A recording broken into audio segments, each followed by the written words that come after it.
Thessaloniciens 5, verset 18, il nous dit « Rendez grâce en toutes choses, car c'est à votre égard la volonté de Dieu en Jésus-Christ. » Il le dit également aux Éphésiens, au chapitre 5, il dit, Éphésiens chapitre 5, verset 19, il dit « Entretenez-vous par des psaumes, par des hymnes et par des cantiques spirituels, chantant et célébrant de tout votre cœur les louanges du Seigneur. » Alors, il nous dit, 20, rendez continuellement grâce à Dieu le Père pour toutes choses. Pas seulement les jours fériés, mais continuellement. Continuellement grâce au nom de notre Seigneur Jésus-Christ, vous soumettant les uns aux autres dans la crainte de Christ. Et comme dit Job, le prophète, Job, il nous dit ceci, quoi ? Nous recevons de Dieu le bien et nous ne recevrions pas aussi le mal. Pour tout ce qui a été de bien ou de mal dans votre maison, remercions le Seigneur. Que chacun remercie le Seigneur. Je donnerai un petit temps que dans les maisons maintenant, que chacun, dans chaque maison, puisse remercier le Seigneur pour le bien et le mal, le bonheur et le malheur.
Et maintenant, pour notre assemblée, notre communauté, nous voulons dire merci à Dieu pour toute la parole venant de sa part qui nous a été dispensée. Nous voulons tous ensemble dire merci à Dieu pour toutes les bénédictions qu'il a répandues au milieu de nous. Nous voulons aussi dire merci à Dieu pour les afflictions que nous avons connues et celles particulièrement que nous connaissons aujourd'hui. Concernant notre sœur Marie-Ange, nous voulons dire merci pour toutes choses. Nous ne comprenons pas ce qui s'est passé, mais nous savons que Dieu sait ce qui s'est passé. Et nous avons pleinement confiance en lui. Là où les cœurs ont été déchirés, que le Seigneur y mette son baume, le baume de Galade, je crois qu'il y en a encore. Nous ne manquons pas de cela. Que le Seigneur lui-même bande les plaies qui ont été ouvertes et que sa grâce soit sur chacun d'entre nous.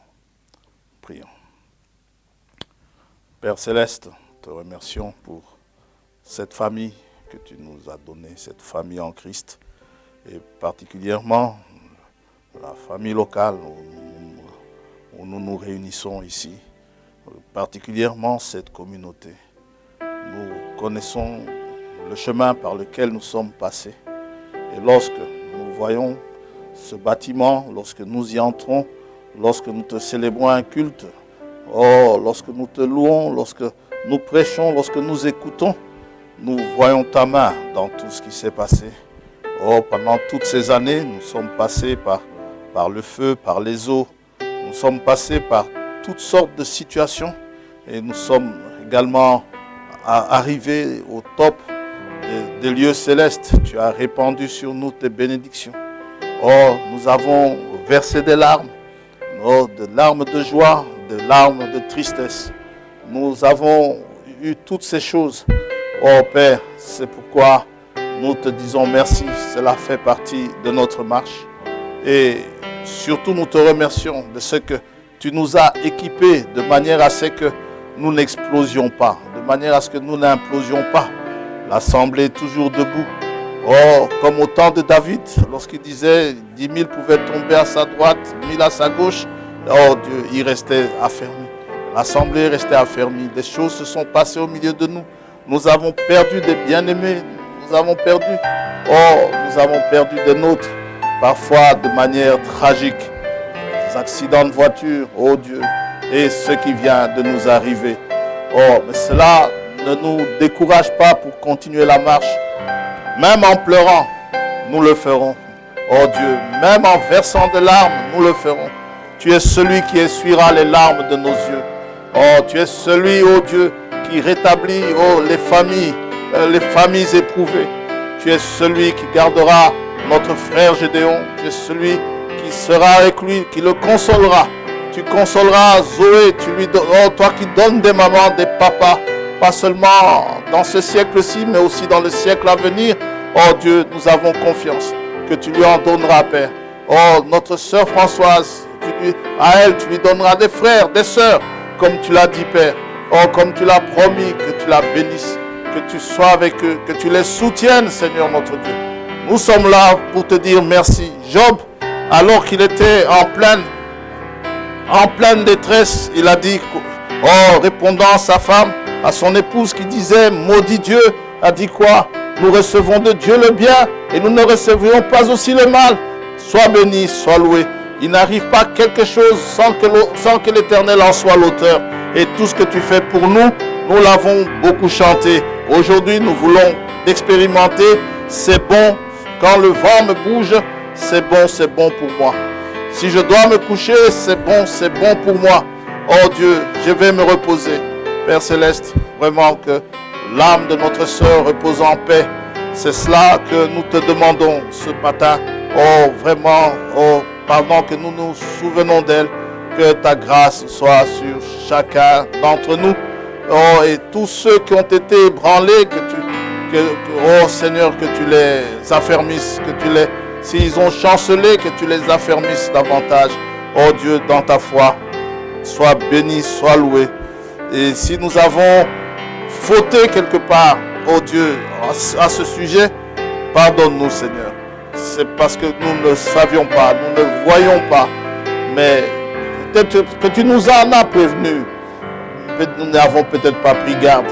Donne-nous d'être plus vigilants. Oh Seigneur, oh Dieu. Selon qu'il est dit, rendez grâce à Dieu, vous soumettant les uns aux autres. Selon qu'il est dit, priant les uns pour les autres.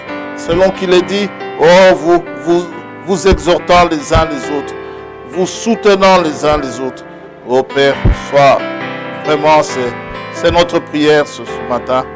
Merci pour cette assemblée. Merci pour cette communauté. Pour tout ce que tu as fait pour nous. Oh Dieu, pour tout ce que tu continues à faire. Oh Dieu, c'est un lieu où nous nous réunissons afin que nous sachions comment nous attendre à ta venue et comment être prêts pour cela. Au nom de Jésus-Christ, notre Seigneur et Sauveur, nous t'avons ainsi prié. Amen.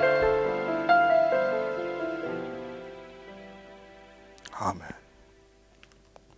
Amen. À ce propos, juste avant qu'on commence, je voudrais dire à l'Assemblée, donner plus ou moins l'ébauche du programme. Le corps a été libéré par le parquet depuis dimanche et puis les frères ont été reçus hier. À partir d'aujourd'hui, le corps est visible. Mais comme il y a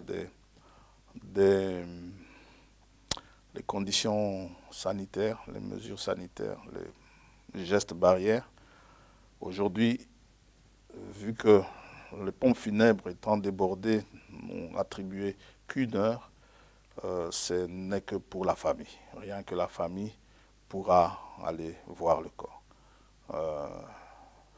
en ce qui nous concerne, c'est le frère Patrick qui va faire le programme. Il nous enverra cela et nous publierons sur le WhatsApp. Et que chacun donne plus ou moins, ceux qui veulent y aller, ils donnent plus ou moins cette disponibilité parce qu'on a 1 heure vendredi, 1 heure jeudi et 1 heure vendredi, je crois. Ouais, si je ne me suis pas trompé. Et non, 1 heure vendredi et 1 heure samedi, qu'importe. De toute façon, ce sera confirmé sur WhatsApp. Et en 1 heure, ça veut dire qu'il faudra faire des tournantes, une personne toutes les 3 minutes ou toutes les 5 minutes, je ne sais pas comment le frère fera les calculs. Et pour l'enterrement, les mesures sont strictes. L'enterrement aura lieu lundi. À 14 heures, les mesures sont strictes, pas plus de 15 personnes. Rien que la famille, ils sont déjà à 15. Quasi cela. Je vais voir s'il y a moyen de filmer cela pour ceux qui veulent suivre,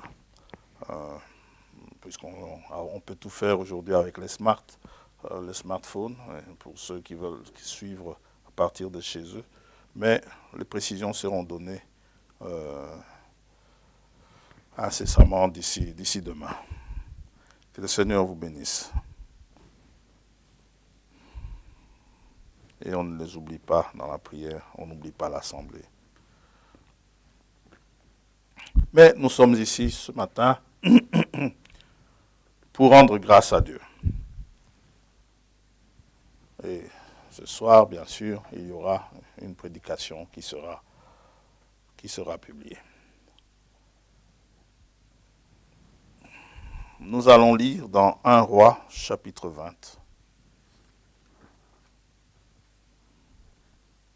En rendant un culte à Dieu, nous passons maintenant, nous avons loué, maintenant nous voulons prendre le temps de la parole. Nous voulons serrer cette parole dans nos cœurs. 1 Roi chapitre 20, verset 13. Mais voici, un prophète s'approcha d'Akab, roi d'Israël. Et il dit, ainsi parle l'Éternel. Vois-tu toute cette grande multitude, c'est-à-dire les Syriens, si vous lisez un peu plus haut, je vais la livrer aujourd'hui entre tes mains.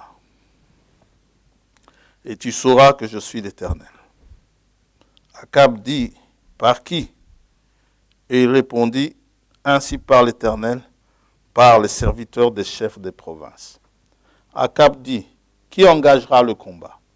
Et il répondit, toi. Alors Akab passa en revue les serviteurs des chefs de province, et il s'en trouva 232. Les Syriens étaient plus nombreux. Et après eux, il passa en revue tout le peuple, tous les enfants d'Israël, et ils étaient 7000. Ils firent une sortie à midi. Ben-Hadad buvait et s'enivrait, c'est le chef syrien, sous les tentes avec les 32 rois, ses auxiliaires. Plus lui, ça faisait 33 rois pour s'attaquer à un seul peuple. Les serviteurs des chefs des provinces sortirent les premiers. Ben-Hadad s'informa et on lui fit ce rapport. Des hommes sont sortis de Samarie. Et il dit, s'ils sortent pour la paix, saisissez-les vivants. Et s'ils sortent pour le combat, saisissez-les vivants. Lorsque les serviteurs des chefs des provinces de l'armée qui les suivaient furent sortis de la ville, chacun frappa son homme et les Syriens prirent la fuite. Israël les poursuivit. Ben-Hadad, roi de Syrie, se sauva sur un cheval avec des cavaliers. Le roi d'Israël sortit, frappa les chevaux et les chars et fit éprouver aux Syriens une grande défaite. Alors le prophète s'approcha du roi d'Israël et lui dit, va, fortifie-toi, examine et vois ce que tu as à faire, car au retour de l'année, le roi de Syrie montera contre toi, il reviendra encore. Les serviteurs du roi de Syrie lui dirent, Leur Dieu est un Dieu de montagne. C'est pourquoi ils ont été plus forts que nous. Mais combattons-les dans la plaine et l'on verra si nous ne serons pas plus forts qu'eux. Amen. Que Dieu bénisse sa parole. Père Céleste, te remercions pour la lecture de ta parole.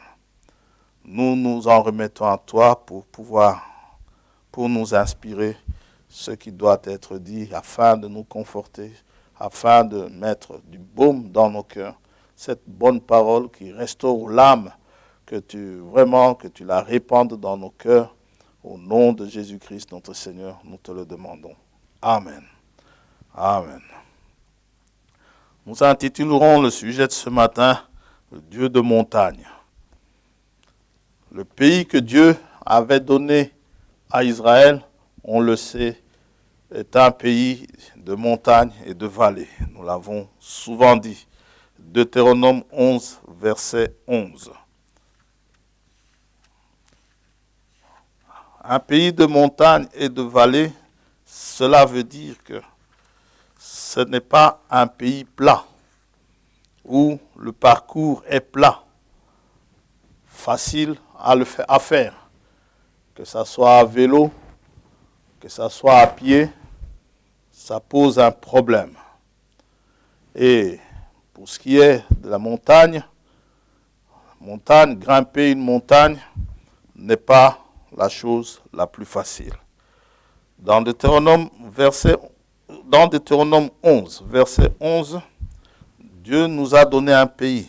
Il a donné à Israël un pays. Et il dit à Israël, le pays que vous allez posséder, il les prévient à l'avance, est un pays de montagnes et de vallées, et qui boit les eaux de la pluie du ciel.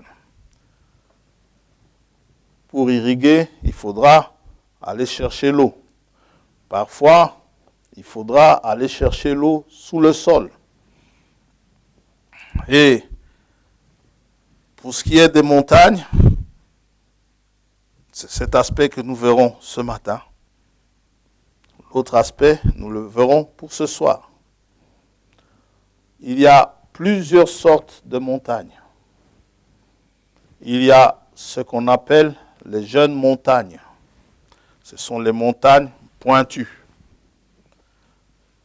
Pour pouvoir grimper ces montagnes, les jeunes montagnes, comme les Alpes en France,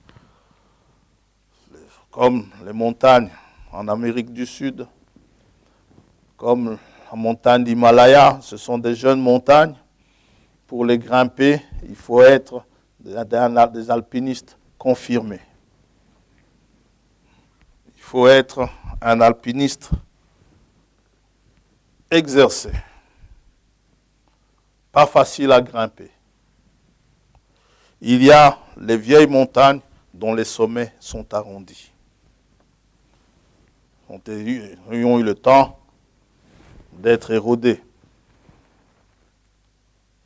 Et dans notre marche, dans notre vie ici, là où Dieu nous a donné ce pays, inévitablement, dans le pays dans lequel Dieu nous a placés, il est inévitable de passer par des montagnes. Il y a plusieurs montagnes sur notre itinéraire. Il y a plusieurs montagnes sur l'itinéraire du chrétien. Des endroits où vous avez difficile. Des endroits où vous avez compliqué pour pouvoir rouler à vélo, pour pouvoir marcher. Et même parfois les véhicules, les voitures fatiguent. Il faut leur donner des forces supplémentaires. À pied, on ne dit pas. Spirituellement parlant, c'est à pied que nous marchons. Il y a des moments où nous avons difficile à marcher. Pour Israël, en quittant l'Égypte, la première montagne qu'ils ont rencontrée, c'était la montagne d'Horeb. Exode chapitre 3.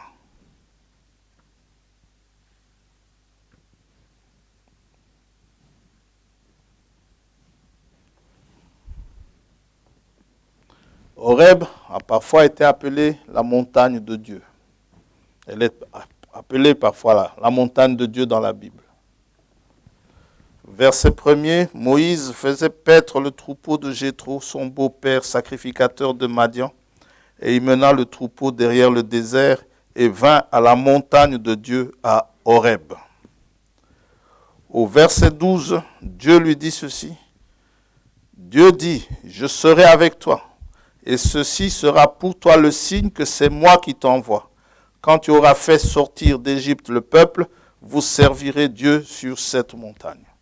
C'est sur cette montagne-là qu'ils sont allés pour servir Dieu.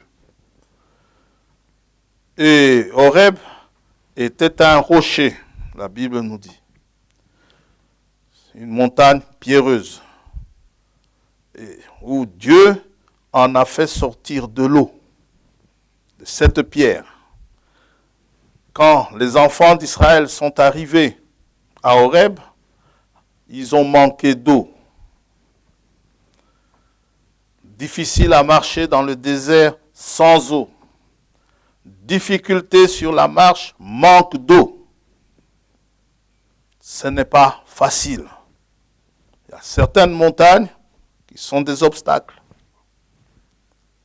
Horeb, c'est une montagne où ils ont été éprouvés. C'est une montagne où Dieu est descendu également. C'était la montagne de Dieu. Et non seulement cela, ils y ont livré bataille. Ils se sont battus à Horeb. Exode 17.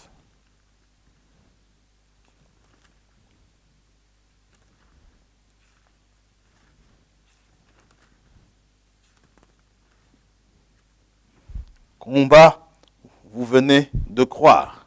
Vous venez de sortir de l'Égypte et voilà déjà qu'Amalek, d'abord, vous manquez d'eau.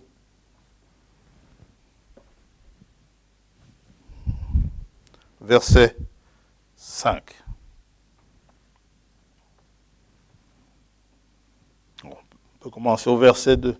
Alors, le peuple chercha querelle à Moïse. Pourquoi? Parce qu'il ne trouva point d'eau à boire. C'était un rocher. Ils dirent, donnez-nous de l'eau à boire. Moïse leur répondit, pourquoi me cherchez-vous querelle? Pourquoi tentez-vous l'Éternel? Le peuple était là, pressé par la soif, et murmurait contre Moïse, contre le prophète de Dieu.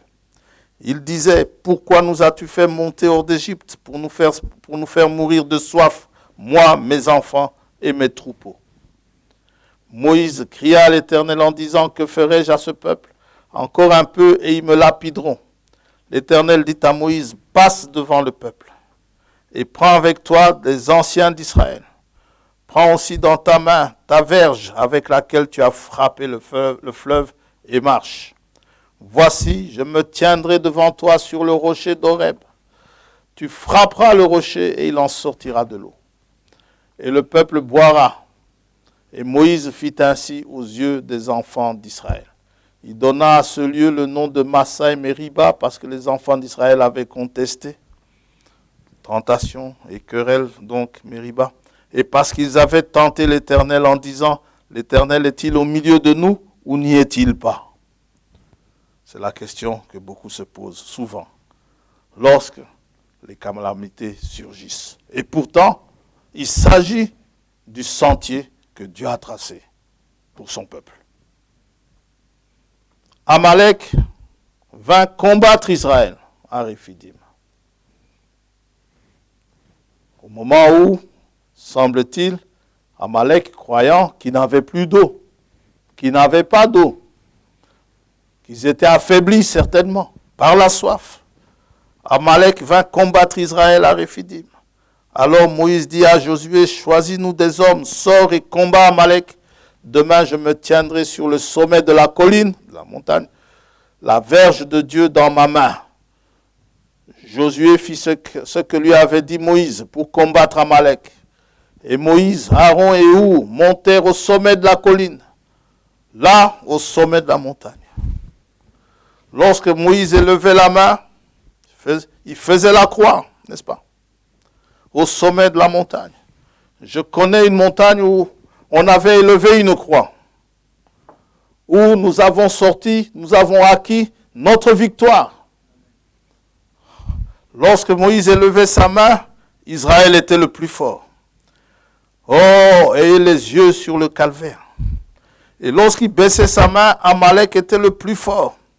Les mains de Moïse étant fatiguées, ils prirent une pierre qu'ils placèrent sous lui et il s'assit dessus. Aaron et Hur soutenaient ses mains, l'un d'un côté, l'autre de l'autre. Et ses mains restèrent fermes jusqu'au coucher du soleil. Oh, et pendant que Moïse était ainsi, avec les mains écartées, Josué vainquit Amalek. Gloire à Dieu. Et son peuple au tranchant de l'épée.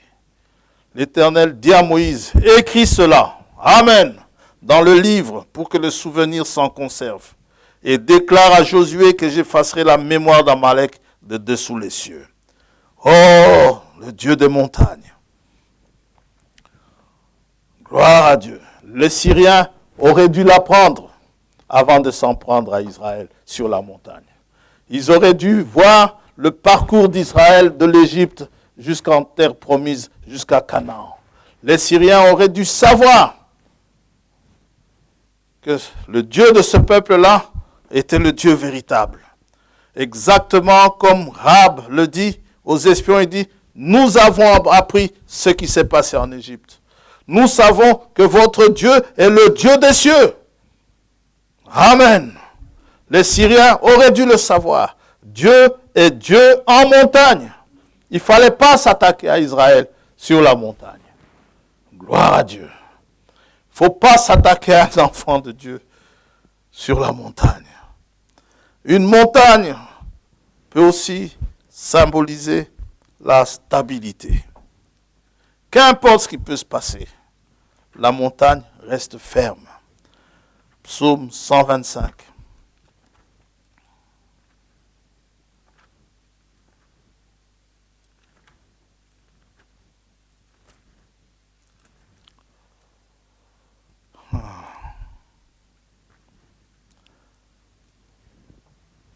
Confiez-vous en l'Éternel.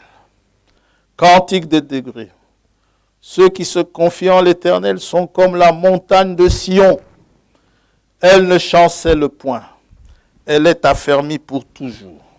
Les calamités peuvent se battre, peuvent se répandre, peuvent frapper sur ceux qui se sont confiés en l'Éternel. Les difficultés peuvent arriver sur ceux qui se sont confiés en l'Éternel. Oh. Les maladies peuvent les frapper. La tragédie peut leur arriver. Mais ils sont comme la montagne de Sion. Que ne s'est-il pas passé sur la montagne de Sion? Il y a eu des guerres, il y a eu des tremblements de terre. Il y a eu toutes sortes de choses, mais cette montagne de Sion, elle est affermie pour toujours.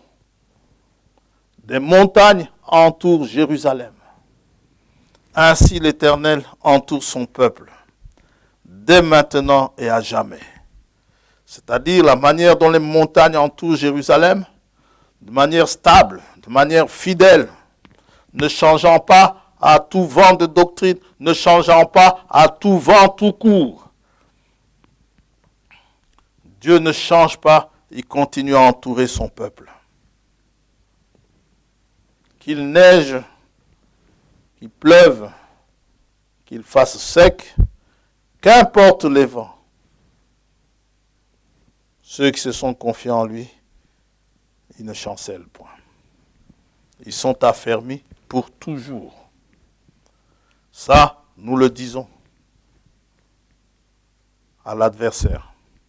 Celui-là même qui vient suggérer certaines choses. Si tu es fils de Dieu, a fait telle ou telle chose.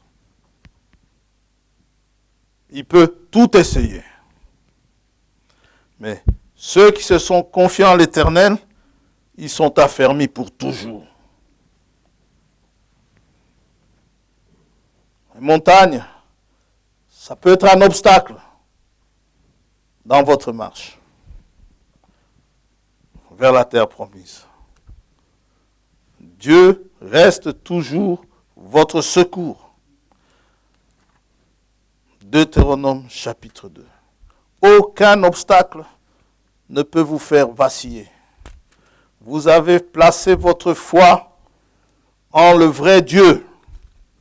Ayez confiance en Dieu. Même dans les montagnes, même sur les montagnes. Il est Dieu. Il est le même hier, aujourd'hui et pour toujours. Deutéronome chapitre 2. Nous nous tournâmes et nous partîmes pour le désert et par le chemin de la mer Rouge, comme l'Éternel me l'avait ordonné. Nous suivîmes longtemps les contours de la montagne de Séir. Alors qu'ils devaient y aller vers le nord, ils ont continué à tourner autour de la montagne. Obstacle pour qu'ils puissent avancer. Mais Dieu a la manière de vous faire contourner cela. Verset 2, l'Éternel me dit, vous avez assez suivi les contours de cette montagne. Vous avez assez subi cet obstacle. Vous avez assez été arrêté par cet obstacle. Tournez-vous vers le nord. C'est ainsi dit le Seigneur. Vous passez la frontière de vos frères, les enfants d'Ésaü, qui habitent en Séir. Ils vous craindront. Amen.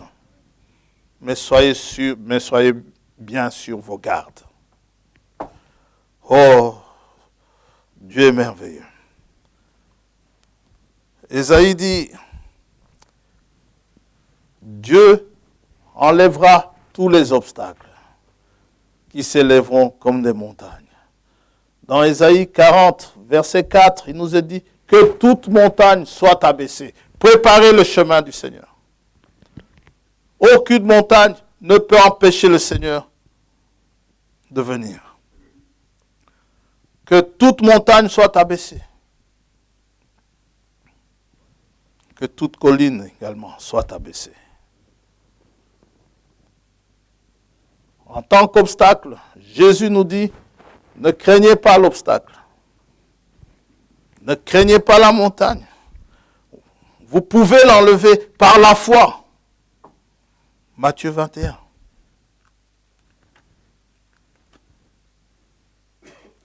Votre Dieu est le vrai Dieu.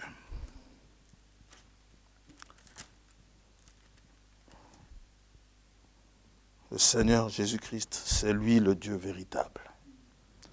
Matthieu 21, verset 18. Le matin, en retournant à la ville, il eut faim. Voyant un figuier sur le chemin, il s'en approcha. Mais il n'y trouva que des feuilles. Et il lui dit, que jamais fruit ne naisse de toi. Et à l'instant, le figuier sécha. Les disciples qui virent cela furent étonnés et dirent, comment ce figuier est-il devenu sec en un instant?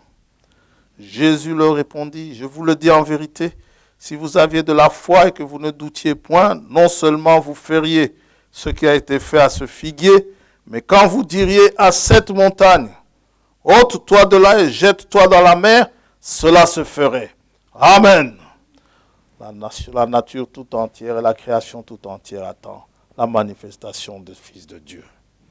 Tout ce que vous demanderez avec foi par la prière, vous le recevrez. Oh Dieu, donne-nous cette foi, afin que nous puissions encore avoir plusieurs réunions comme celle-ci, où nous viendrons te dire merci pour les grandes choses que tu auras faites dans nos vies.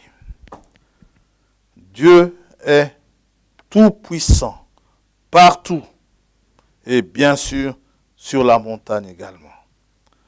Beaucoup de choses peuvent se passer sur la montagne. Des défis ont été lancés sur la montagne. Et ça, les Syriens auraient dû aussi le savoir. 1 Roi, chapitre 18. Il y avait plusieurs sortes de montagnes. Il y avait Horeb. Il y a la montagne sainte. Pourquoi la montagne sainte? Parce que Dieu est descendu sur la montagne. Le Dieu saint est descendu sur la montagne. Dans 1 Roi 18,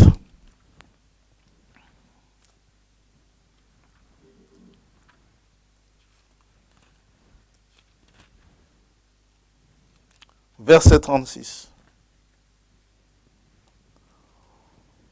Au moment de la présentation de l'offrande, Élie, le prophète, s'avança et dit, Éternel, Dieu d'Abraham, d'Isaac et d'Israël, que l'on sache aujourd'hui que tu es Dieu en Israël, que je suis ton serviteur et que j'ai fait toutes ces choses par ta parole.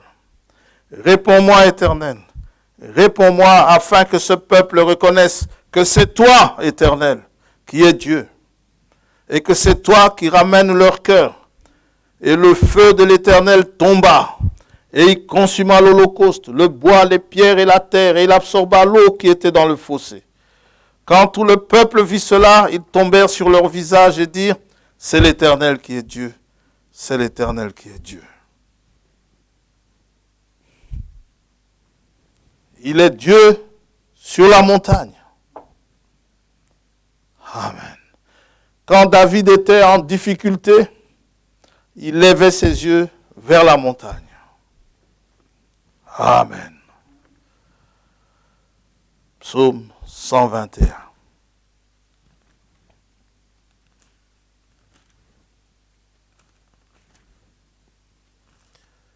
Dans l'Ancien Testament, tous les peuples avaient souvent le réflexe d'aller adorer leur Dieu sur les montagnes. Parce que le Dieu véritable descendait sur la montagne et eux, ils croyaient que leur Dieu aussi pouvait descendre sur les montagnes. C'est ce qu'on appelait les hauts lieux, parce que cela se passait sur la montagne. Psaume 121, cantique des degrés. Je lève mes yeux vers les montagnes. D'où me viendra le secours?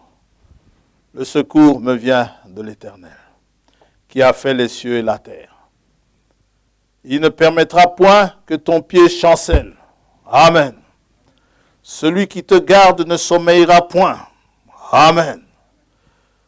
Voici, il ne sommeille ni ne dort, celui qui garde Israël. L'Éternel est celui qui te garde. L'Éternel est ton ombre à ta main droite. Pendant le jour, le soleil ne te frappera point, ni la lune pendant la nuit. L'Éternel te gardera de tout mal, il gardera ton âme.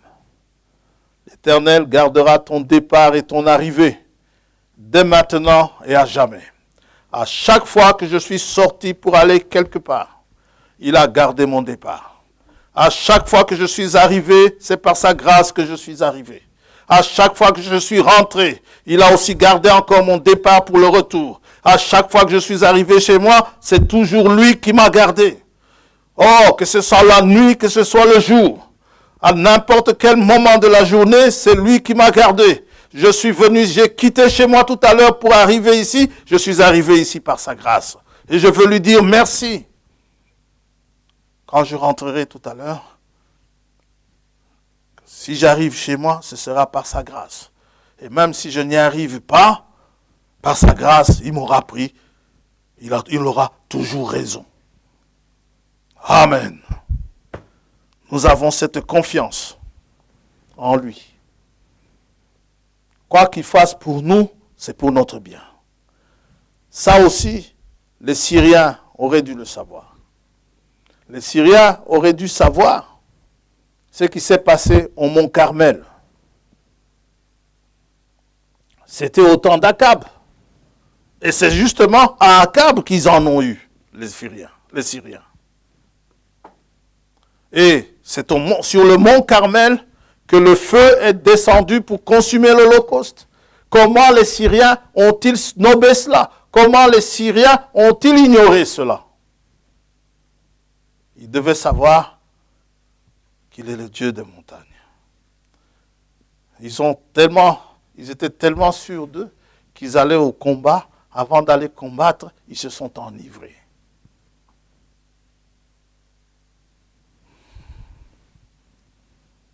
Voilà. Dieu répand son Esprit Saint comme la rosée sur la montagne de l'Hermon. Nous avons lu cela dimanche. Oh, psaume 133. Cantique des degrés de David. Voici, oh, qu'il est agréable, qu'il est doux pour des frères de demeurer ensemble. C'est comme l'huile précieuse, le Saint-Esprit, qui répandu sur la tête descend sur la barbe d'Aaron qui descend sur le bord de ses vêtements. C'est comme la rosée de l'Hermon, c'est tout le Saint-Esprit, la rosée de l'Hermon qui descend sur les montagnes de Sion, car c'est là que l'Éternel envoie la bénédiction, la vie pour l'éternité. Maintenant, Dieu ne nous a jamais dit que toutes les montagnes que nous allons rencontrer, elles seront faciles à grimper ou à contourner. Parfois, nous devrons le faire avec larmes, dans la douleur, perdant parfois les nôtres sur le chemin, en plein sur la montagne. Aaron est mort sur une montagne. Nombre 33.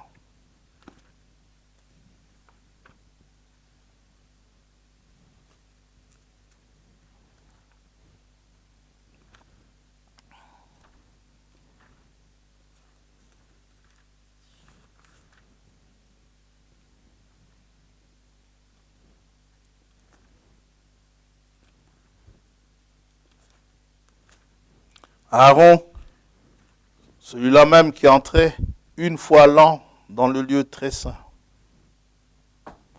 Aaron, le souverain sacrificateur, le seul qui était autorisé à pouvoir entrer dans le lieu très saint.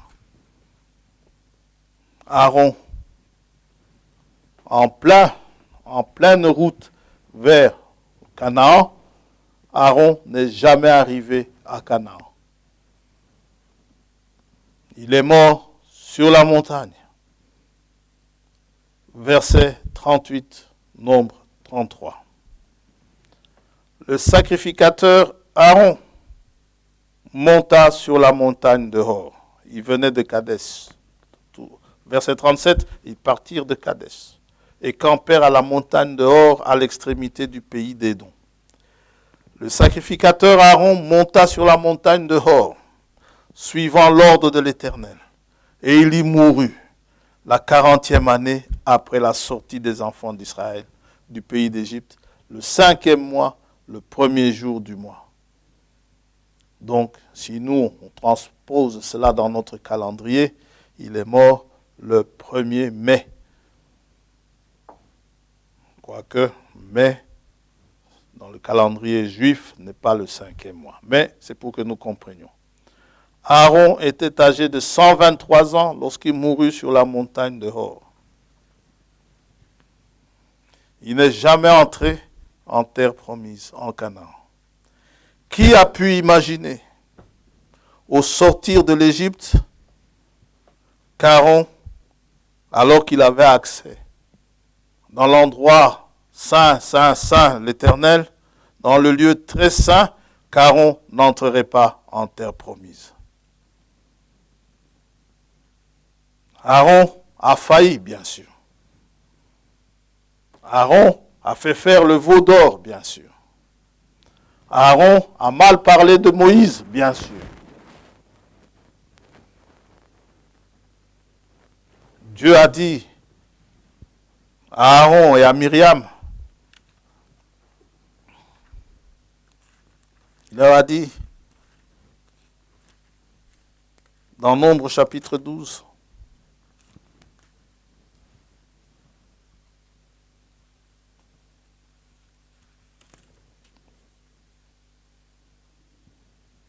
Marie et Aaron parlèrent contre Moïse au sujet de la femme éthiopienne qu'il avait prise, car il avait pris une femme éthiopienne.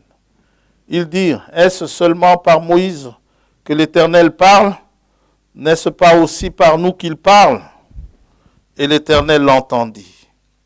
Or, Moïse était un homme fort patient, plus qu'aucun homme sur la face de la terre. Soudain, l'Éternel dit à Moïse, à Aaron et à Marie, allez-vous trois à la tente d'assignation. Et ils y allèrent tous les trois. L'Éternel descendit dans la colonne de nuée et il se tint à l'entrée de la tente. Il appela Aaron et Marie qui s'avancèrent tous les deux. Et il dit, écoutez bien mes paroles. Lorsqu'il y aura parmi vous un prophète, c'est dans une vision que moi, l'Éternel, je me révélerai à lui. C'est dans un songe que je lui parlerai.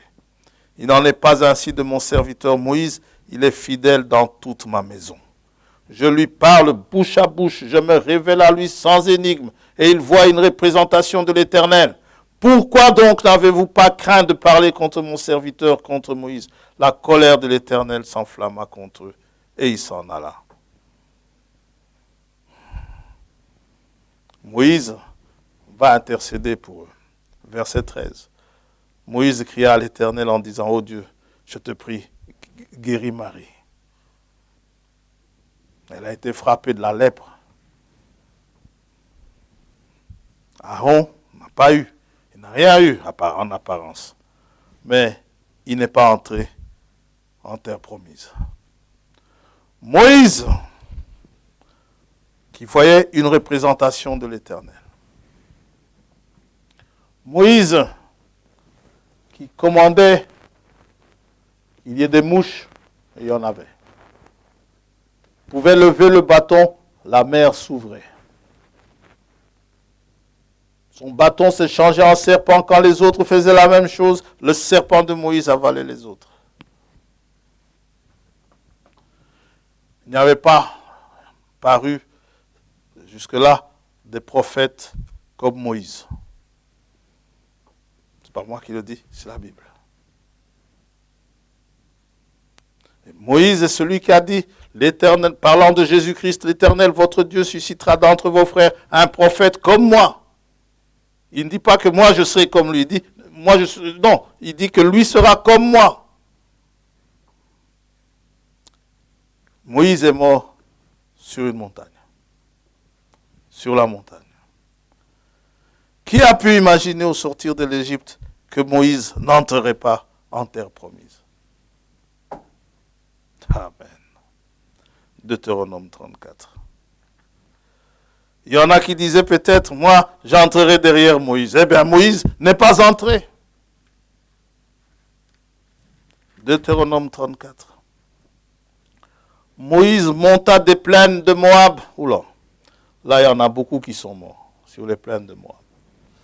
Sur le mont Nebo, au sommet du Pisga, vis-à-vis de Jéricho.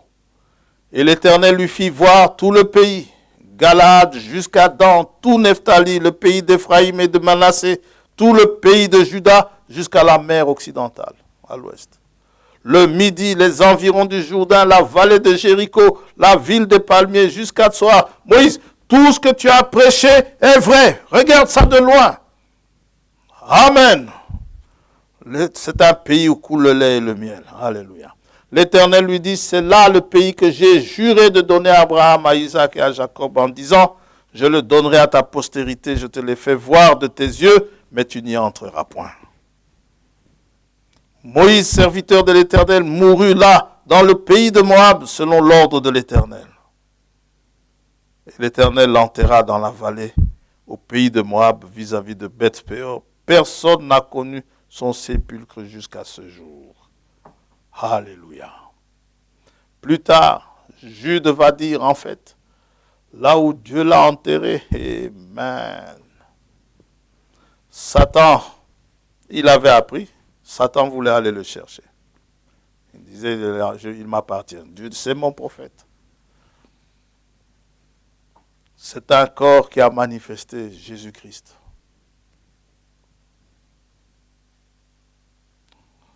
Dieu a envoyé Michael pour disputer le corps de Moïse. Vous pouvez lire cela dans Jude.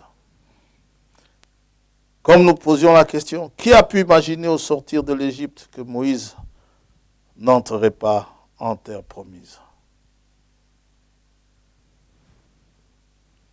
C'est vrai, Moïse est mort. C'est vrai, nous y voyons sa mort. L'Éternel lui-même l'a enterré. C'est vrai, Moïse a failli. Il a frappé 2 fois le rocher.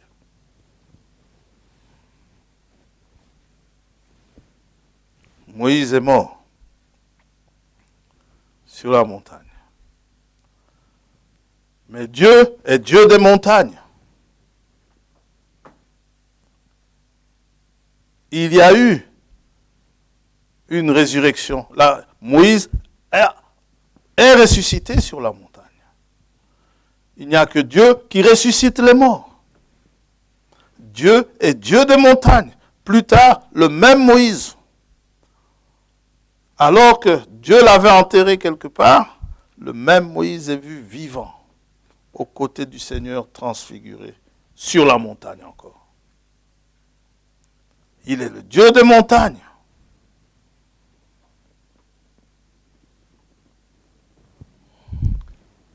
Parfois, à cause de la difficulté à grimper la montagne, nous perdons les nôtres. Les problèmes sont tellement compliqués. Ça vous use. Ça vous provoque des maladies cardiaques. Ça vous pousse à bout. À vouloir même mettre fin à vos jours. Ou à vouloir demander l'euthanasie quand la douleur est trop forte. Nous, on va se perdre en parole. Un chrétien ne demande pas l'euthanasie. Mais vous ne savez pas sur quelle montagne le frère est en train de se trouver. Vous ne savez pas combien le frère ou la sœur a difficile.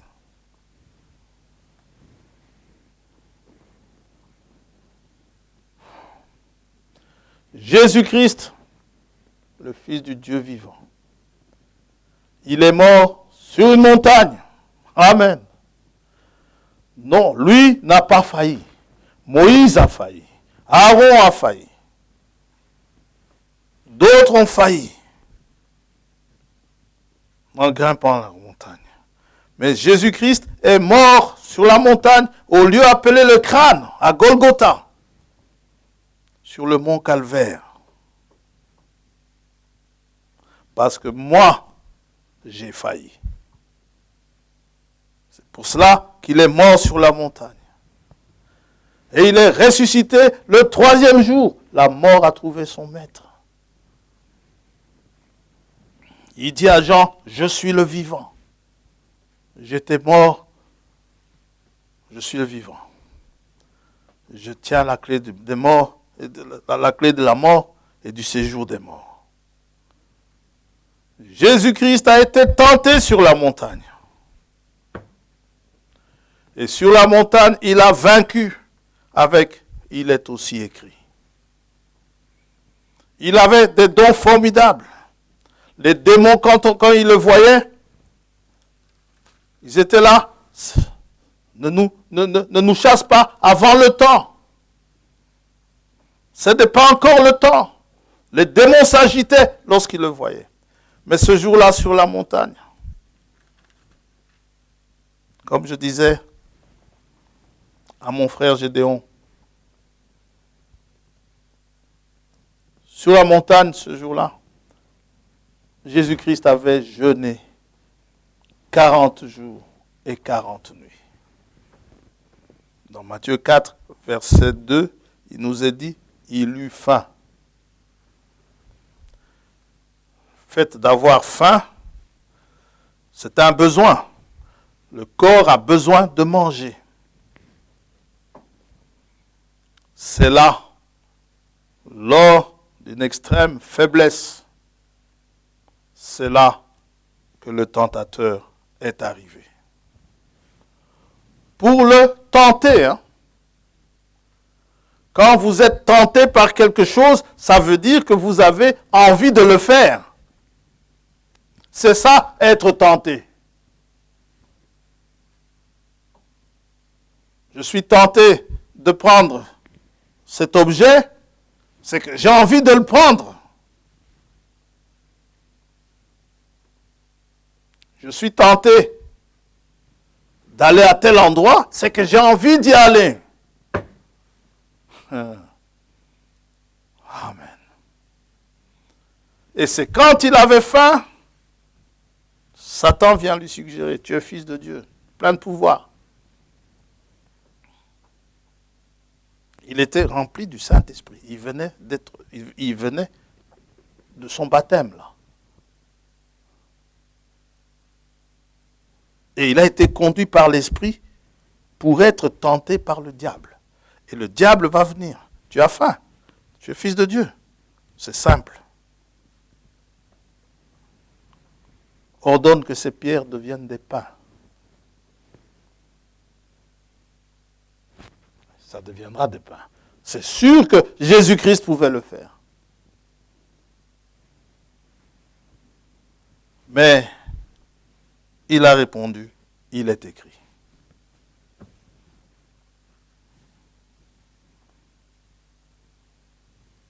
Au verset 8,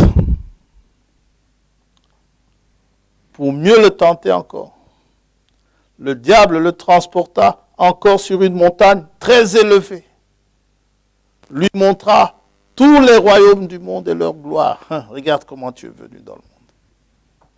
Toi, le Fils du Dieu vivant.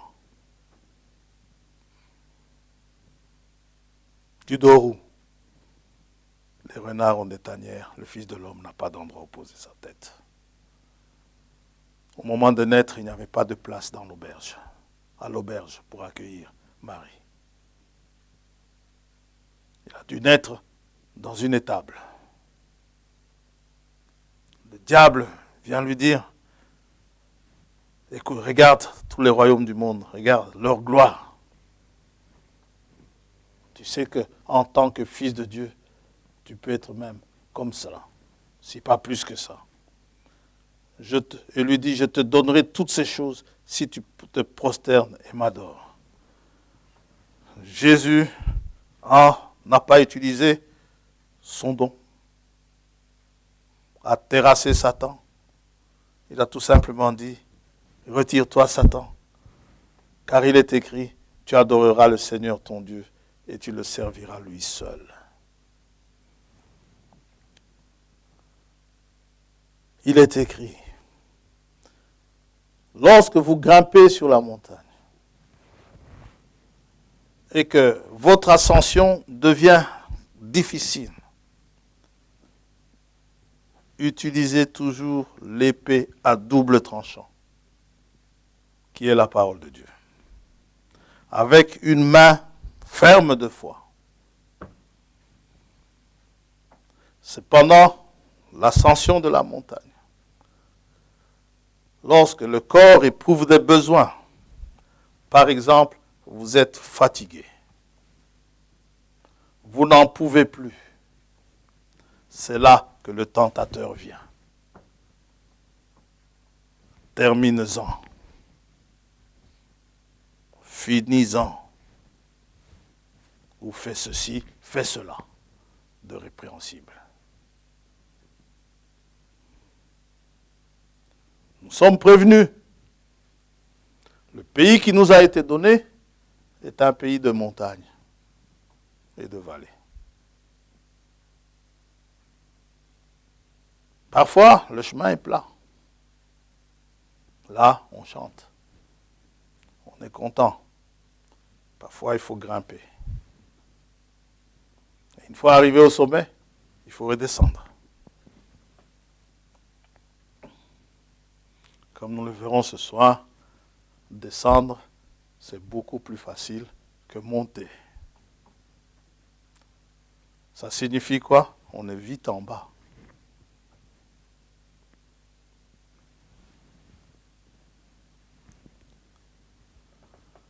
Moïse est ressuscité. Jésus-Christ, un prophète comme Moïse, mort sur la montagne, il est ressuscité le 3e jour. Dans le pays où Dieu nous a placés, l'ennemi peut venir. Le diable rôde autour de vous cherchant qui il va dévorer. Il attend un moment favorable. Quand vous suez sous la chaleur, le Seigneur, n'oublions pas, pour grimper au mont Calvaire, il n'a pas eu facile. Simon de Cyrène a porté sa croix. Jésus-Christ a grimpé la montagne portant sa croix. Nous grimpons la montagne en portant notre croix. Et sur le chemin, et même déjà une fois cloué sur la croix, là, sur le sommet, Satan va encore vous dire, si tu es fils de Dieu, descends de là et nous croirons. Oh, gloire à Dieu. Nous sommes toujours vainqueurs par la foi que nous avons. Satan peut venir. Nous perdrons les uns après les autres des êtres aimés. Peut-être c'est même nous-mêmes qui partirons. Les Syriens peuvent venir sur la montagne. Soyons sûrs d'une chose, nous sommes toujours vainqueurs. Parce que notre Dieu est un Dieu des montagnes. Il ne faut pas mettre point. Hein. Il est un Dieu des montagnes. Ça suit. Gloire à Dieu. 2 Corinthiens, chapitre 3. Ayons foi en lui, ayons confiance en lui. Nous croyons en la résurrection des morts. Nous voyons Moïse ressuscité. Nous croyons au secours de Dieu lorsque nous en avons besoin. Nous levons les yeux vers la montagne. Nous croyons en la consolation que donnent les Écritures. Ah, il est écrit. Nous croyons en la victoire acquise à Golgotha.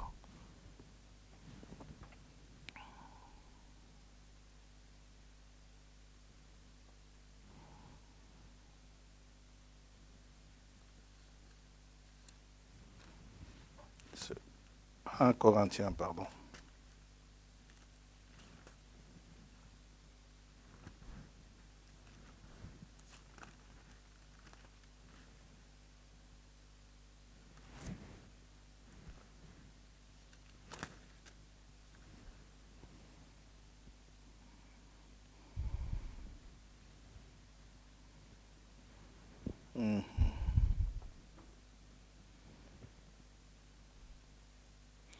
C'est plutôt 2 Corinthiens chapitre 2, excusez-moi.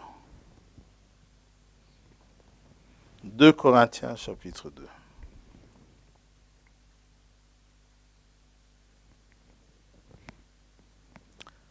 Grâce, verset 14, grâce soit rendue à Dieu qui nous fait toujours triompher en Christ et qui répand par nous en tout lieu l'odeur de sa connaissance.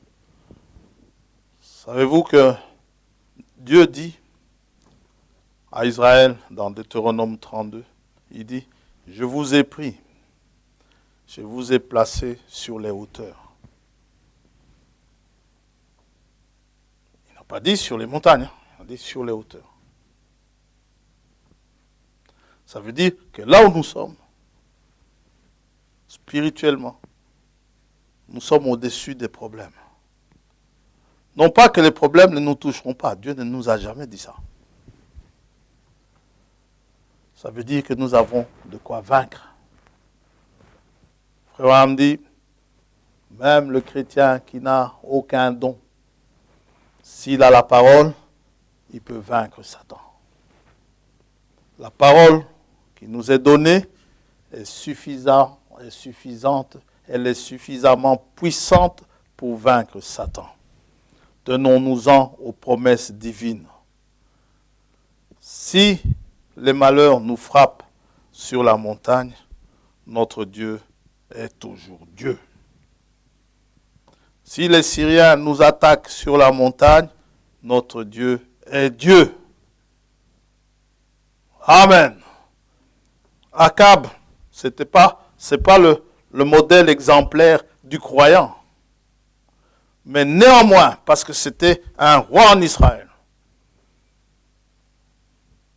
Dieu lui a donné la victoire.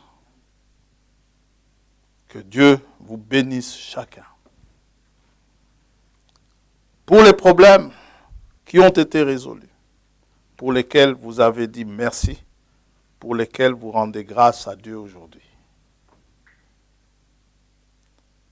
Continuez à tirer des flèches. Il y en a d'autres, vous pensez peut-être que c'est perdu. Non, ce n'est pas perdu. Nous triomphons toujours. Il y a des choses que nous demandons que Dieu ne nous donne pas. Tout simplement parce que lui l'a dit, et nous le disons souvent, si nous lui demandons du pain, il ne nous donnera pas un serpent. Ce qu'il nous donne, c'est ce qui est bon pour nous. C'est pourquoi il est convenable de se laisser conduire par le Saint-Esprit pour demander ce qui convient de demander. Romains chapitre 8. Le Seigneur a expiré sur la montagne. Il y aura une résurrection sur les montagnes. Moïse, qui est mort sur la montagne. Aaron, en tout cas, il est mort sur la montagne. Moïse, on ne sait pas où on l'a enterré, mais il y aura une résurrection dans le désert, que ce soit sur les montagnes ou les plaines dans lesquelles ils ont marché, mais en tout cas dans le désert. Que le Seigneur vous bénisse. Lorsque les combats viennent sur la montagne, comme contre Amalek, regardez à la croix. Dieu reste Dieu. Il est Dieu sur les montagnes. Prions le Seigneur.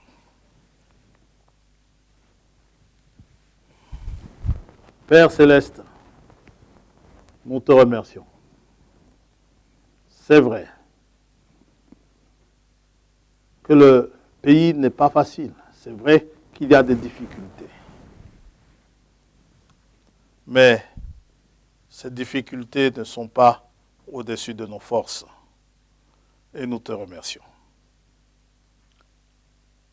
Tes enfants ont voulu te consacrer cette matinée en sondant ta parole, regardant vers les promesses. Et aussi pour te dire merci comme ce 10e lépreux. Après que tu l'aies guéri de sa lèpre. Ils ont voulu se joindre à moi pour que nous puissions te dire merci pour tout ce que nous avons reçu. Bien sûr, nous avons reçu des biens et des maux. Pour le tout, nous te rendons grâce ce matin. Et nous t'exprimons toute notre reconnaissance du fond de nos cœurs, en louant ton saint nom, en bénissant ton saint nom, ce nom merveilleux par lequel nous te prions, ce nom qui est au-dessus de tout nom, le nom de notre Seigneur et Sauveur Jésus-Christ. Nous t'avons prié et te disons vraiment merci.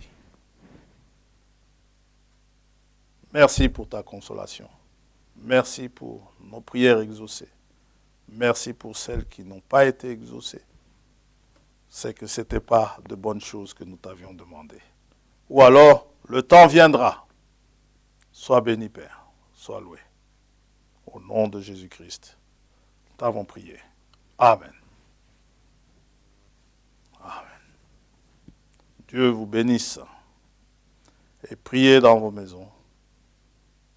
Dites merci et passez une bonne journée.